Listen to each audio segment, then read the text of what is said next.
On today's TCE Trim, Bedlam is renewed and some rivalries are renewed as well. Edition of the Sports Gambling Podcast Network is brought to you by Underdog Fantasy. Sign up with our promo code TCESGPN to score up to $1,000 bonus in cash. Underdog Fantasy promo code TCESGPN. And we're also brought to you by Rhythm. Get your 7-day free trial today by going over to sportsgamblingpodcast.com/rhythm. That is the sportsgamblingpodcast.com/RITHMM today.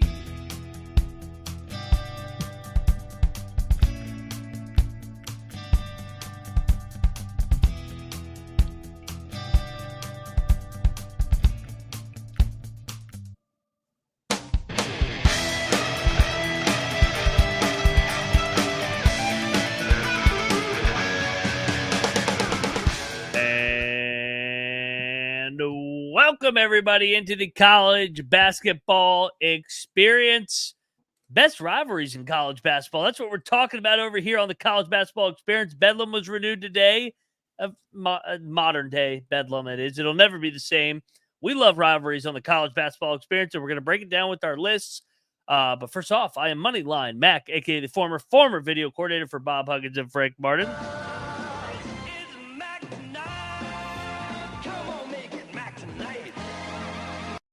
It's also Mac tonight over here at the College Basketball Experience, and it's Sicko season. So you guys know this guy is the host of the College Baseball Experience, the co-host of the College Basketball Experience. He is the drywall hanging, window banging, LeBaron driving, Noah Bieniek, a.k.a. Noah B77. What is up, brother? What's going on, Mac? We got William Lever in the chat saying, let's get it. He's also saying, is Noah gone forever in the football picks episodes? Will, I never usually was featured on those. I'm behind the scenes for the main ones, for the big ones during the week when they need extra help.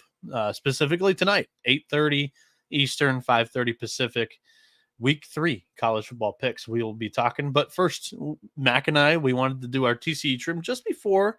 That way, that show has the entire night on this YouTube channel to kind of get a lot of the attention.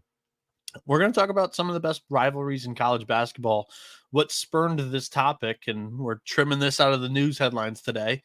The two big ones for today, I think, were, Oklahoma and Oklahoma State renewing this thing. They're playing one edition, so it's just a one-time thing this year. There was no, we'll get to another one, but for this year, they're playing one matchup in Oklahoma City, Mac. This is obviously a great thing for college sports. This was one of the big-time rivalries that was affected by the latest edition of conference realignment as Oklahoma joins the SEC.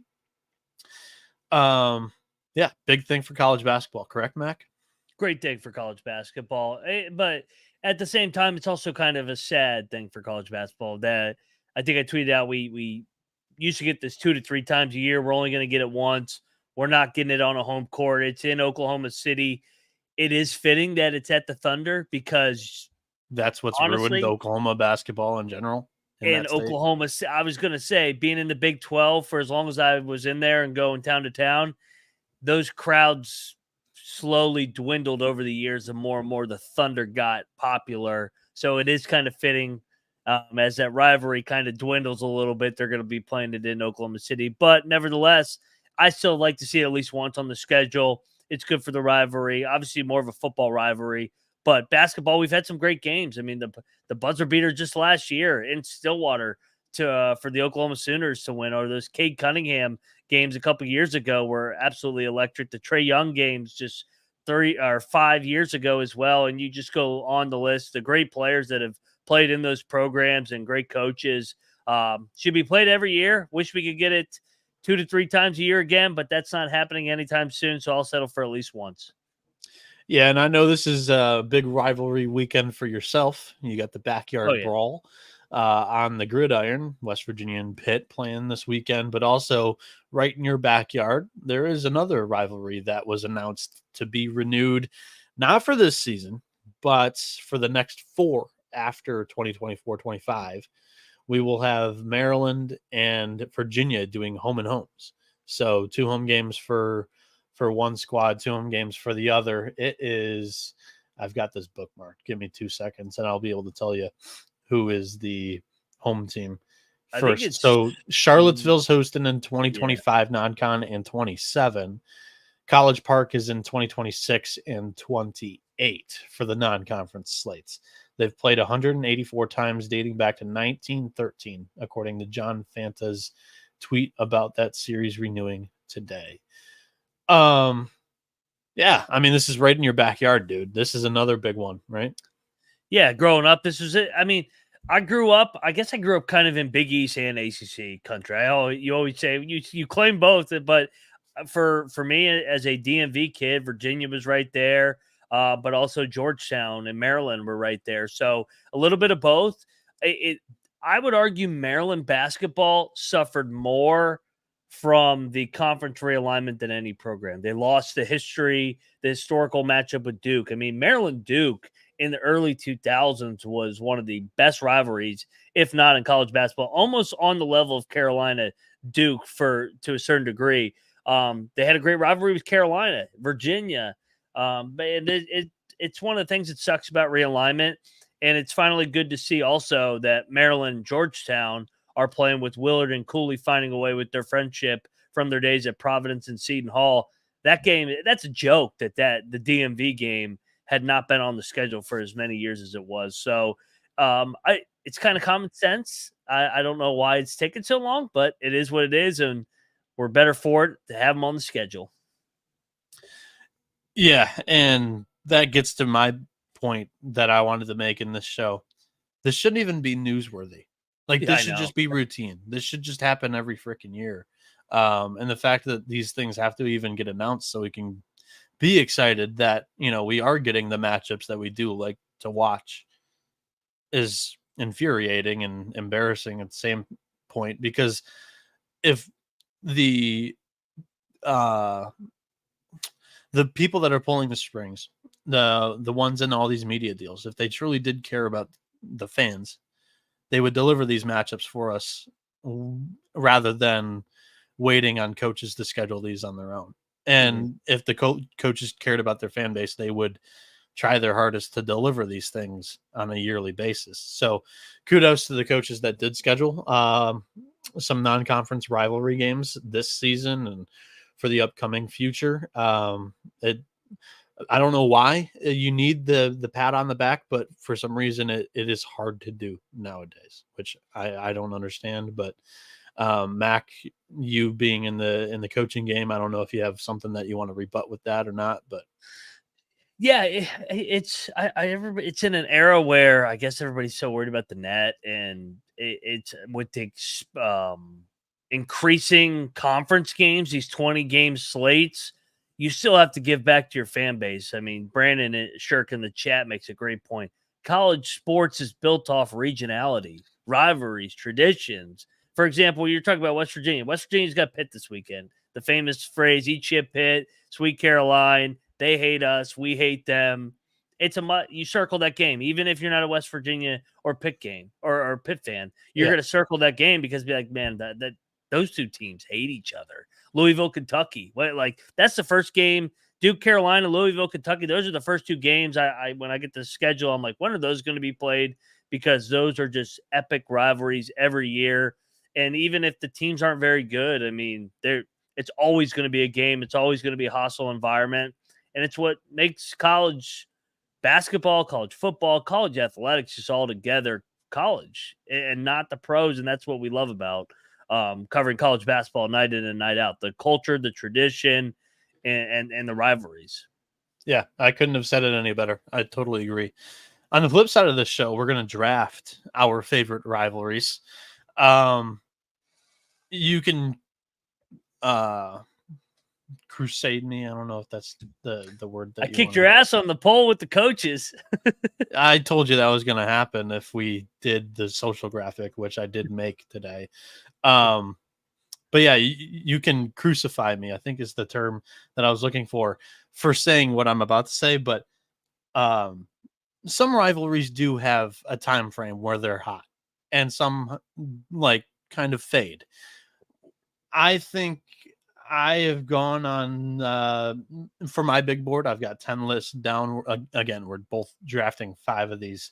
On the flip side, most of mine are like timely. They're hot right now.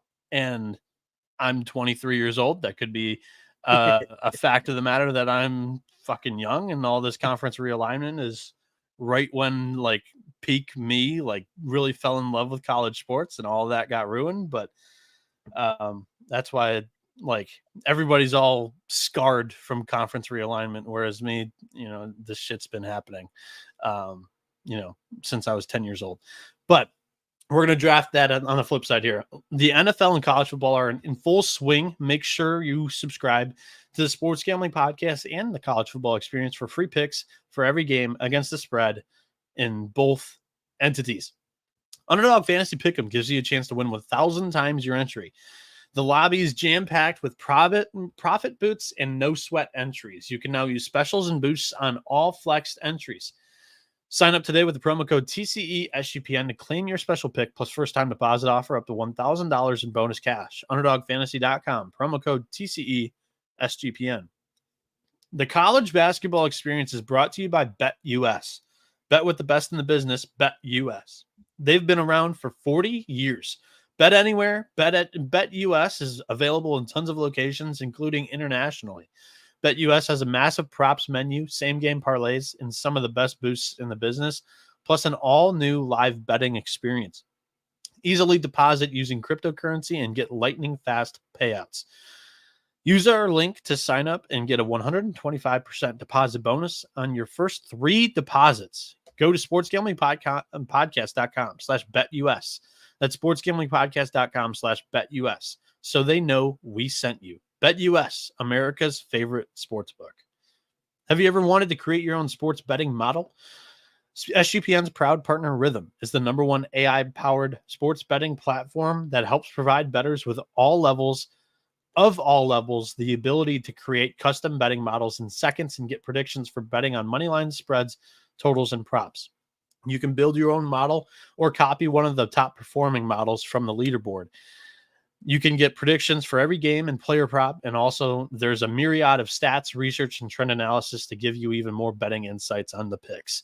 Claim your 7-day free trial today by going to sportsgamblingpodcast.com/rhythm. That's sportsgamblingpodcast.com/RITHMM.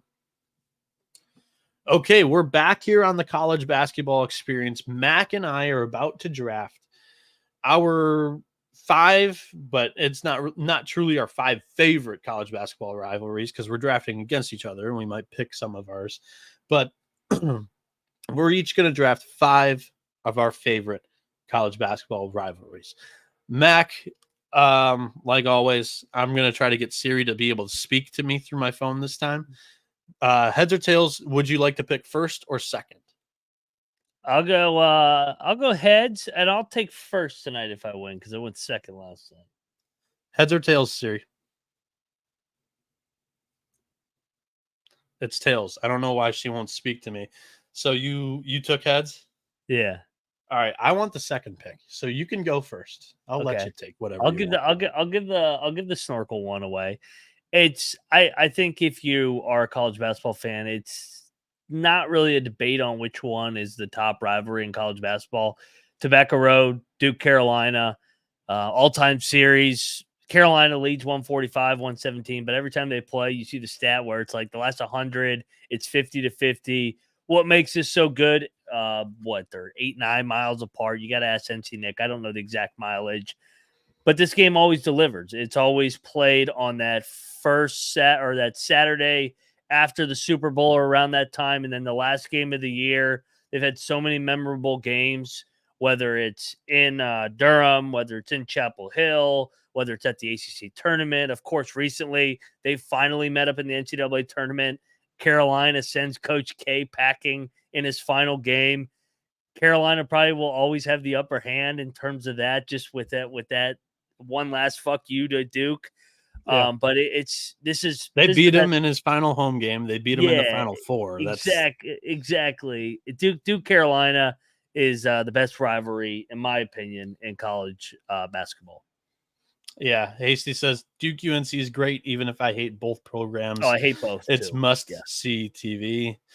I mean, it sums it up all in one comment. That was number one on my big board, obviously. I think that's what a lot of people would say as well. The reason why I wanted this to be on this turn, the 2-3 turn, is because I think there's 3 premier rivalries in college basketball. Like 3 of them that don't fade. They could both suck, and they're always primetime television on the biggest networks at the peak time. So I'm happy to get 2 of them, and I'll let you have the top one. And honestly, I think that there's more teeth to the bite in Louisville, Kentucky this year because both coaches are new. We got Pat Kelsey at Louisville starting a whole. I mean, they're building it from the ground up after what happened with Kenny Payne, and also Mark Pope at Kentucky. This thing has a bunch of intrigue from me, from those in the state. It's a basketball state. Carolina's a basketball state, but also the other basketball state that I wanted the in-state rivalry, Indiana, Purdue. Give me the candy stripes against all the engineers and mechanics.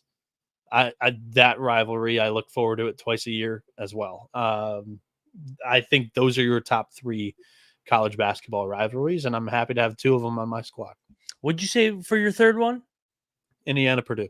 Okay, I sorry you quick balled it as I was reading. I was debating my next pick, but yeah, I had Indiana Purdue. That's it. That's always going to deliver, like you said, Noah. It's the battle for Indiana. It's great.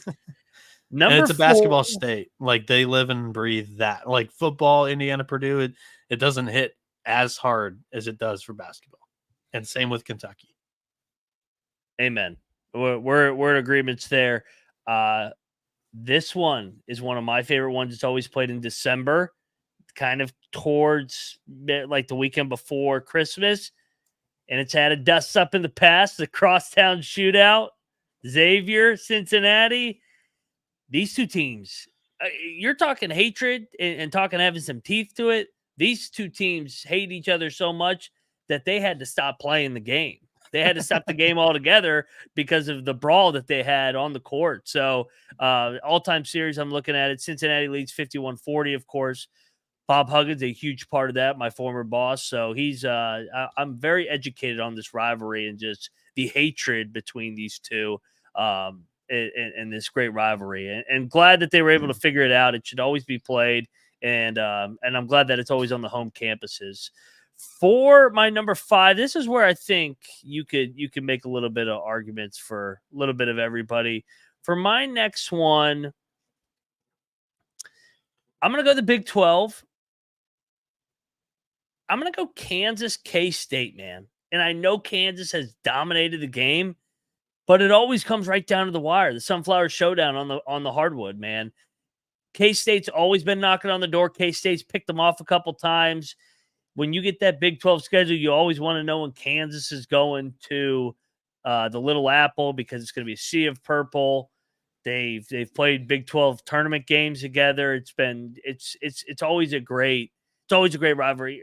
Daquan in the chat makes a good point. K-State covers always against Kansas because it's always a good game. Kansas always finds a way to win, but Kansas K-State would probably be at number 5 for me in college basketball. Yeah, so both of those were on my draft board, but I'm happy that also my number 4 rivalry slid down to me. You could say this is personal bias all you want, but Michigan State is a top 5 college basketball rivalry in the country. And I mean, I'm going to believe it because that's what we live and die by each and every winter. We get 2 of these matchups, one usually in February and one usually the final week of the season. Michigan and Michigan State, both of them have been pretty dang relevant. At least one of them has been a ranked team since the day I was born. And Tom Izzo is like an icon in our state, and everywhere you're going, you're hearing about Izzo. And as a Michigan fan, it just grinds your teeth a little bit. But I have no ill will against Michigan State, but this is the much bigger basketball rivalry for Michigan in college basketball. It's not Ohio State, it's Michigan State. So yeah, I'm happy that I got Michigan State there. It's a good one. And that's where I had Kansas State 5, Cincinnati, Xavier 6. Ranked 7th for me, I'm going to go with UCLA, Arizona. The premier West Coast rivalry currently right now, in my opinion. And this is one that's going to get broken up by conference realignment. But the two coaches have said that they plan on scheduling. I don't know if that's already been for this season or if they're talking future, but UCLA, Arizona have kind of ran the Pac-12 in the last half decade. So that is currently one of my favorite rivalries in college basketball. So I'm going with the Bruins Wildcats. I like it. I'm going to go an old school one, and this kind of eats at me that this is not played twice a year. These were two of the premier Big East programs forever and ever. Jim Boeheim, John Thompson, Georgetown, Syracuse in the day, man, had some serious juice to it. And every time they play, it's still must-watch TV just because of the tradition, the rivalry, how many big games they played, whether it was in upstate New York, in D.C., at the Garden for the Big East tournament. Just this is more of a history rivalry for me.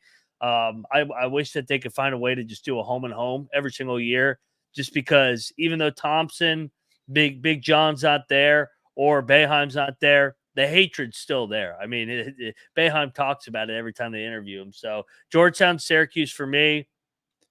And that gets me to my final pick. Yeah.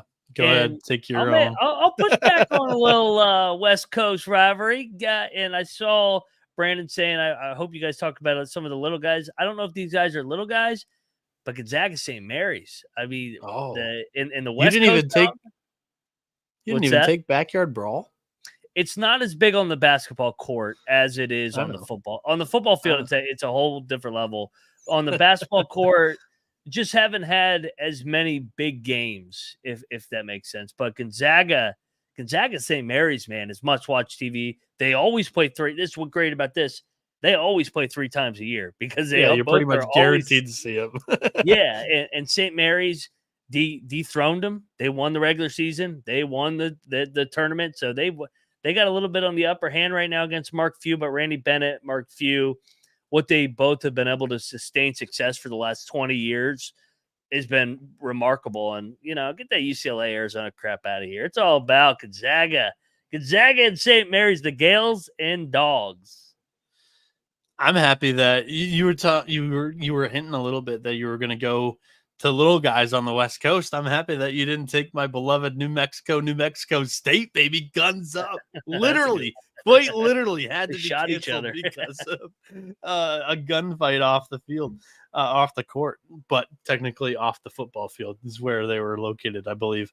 But this is just a classic college basketball rivalry. Give me this game at the Pit, another tremendous college basketball arena, and it's one of the best games of the year. It really is. Mac, any honorable mentions that you had for this? Yeah, I think Duke, Maryland, like Hasty said, the problem with Duke, Maryland, man, they literally don't play it anymore. Like UConn, that's why I threw UConn. That's why I threw Georgetown, Syracuse on there, because they still play it every single year. So they got to get Duke, Maryland back on the schedule. They got to get Maryland, Georgetown on the schedule. They got to get all these games. The brawl, of course, I thought about it, but it just doesn't have the same bite that it does for football. But, of course, West Virginia wants to be Pitt and everything. So eat shit Pitt week. Another one, I mean, Kentucky, Indiana's had some really good games over the years. But I mean, I think we covered it. For some little guy mid-majors, I saw Akron and Kent State in the chat. That's always a good one. They've had a couple dust-ups in the past. And then, of course, you always have like little brothers like NC State with Carolina, and just teams like that. Iowa State, K-State, Farmageddon's always good as well. So if Beard had stayed at Texas and Texas was in the Big 12, Texas Tech could have really had some juice to it. For sure.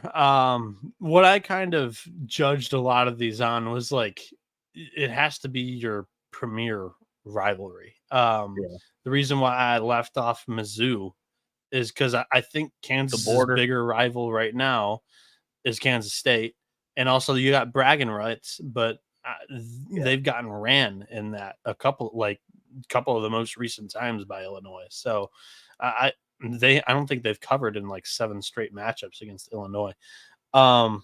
So both of those Mizzou games are in there. Were up there for me.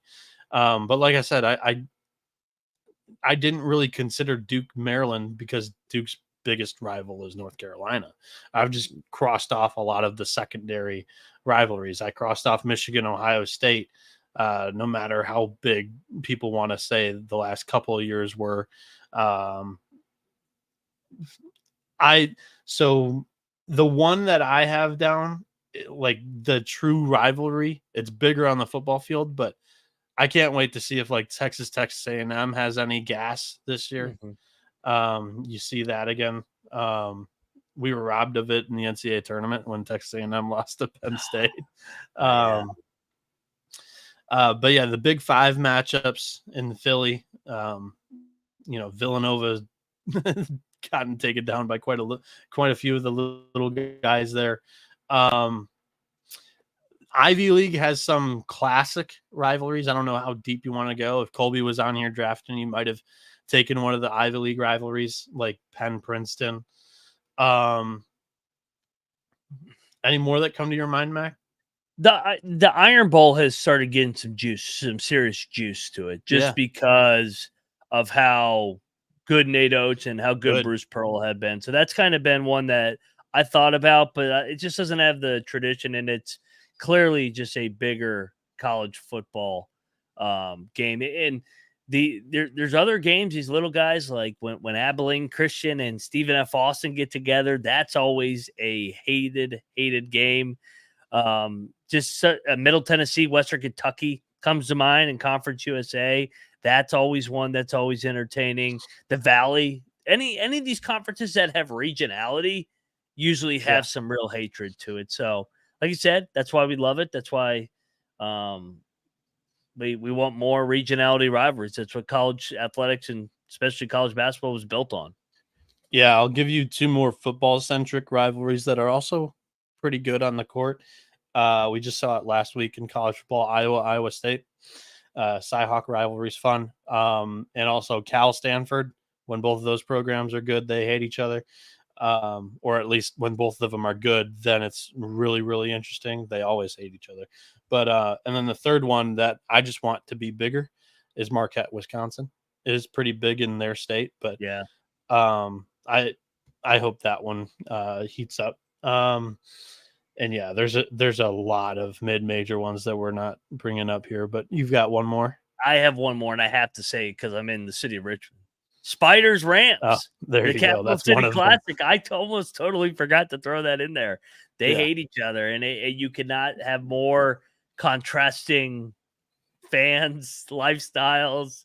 You're right. It's a great game. It's a great game, and we're missing so many. Another one that I crossed off was Florida, Kentucky, because Kentucky's biggest rival was Louisville.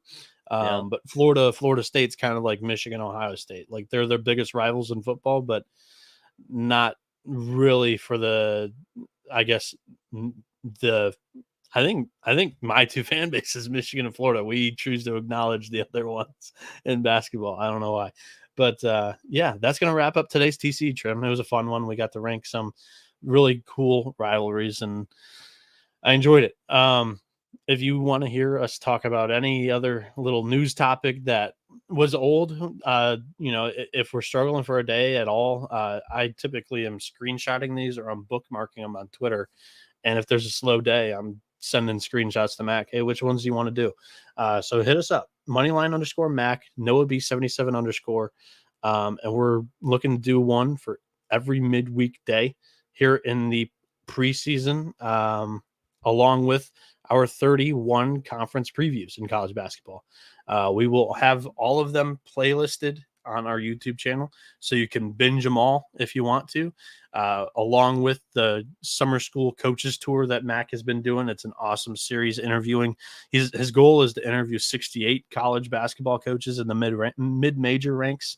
So we can fill out our own NCAA tournament come March.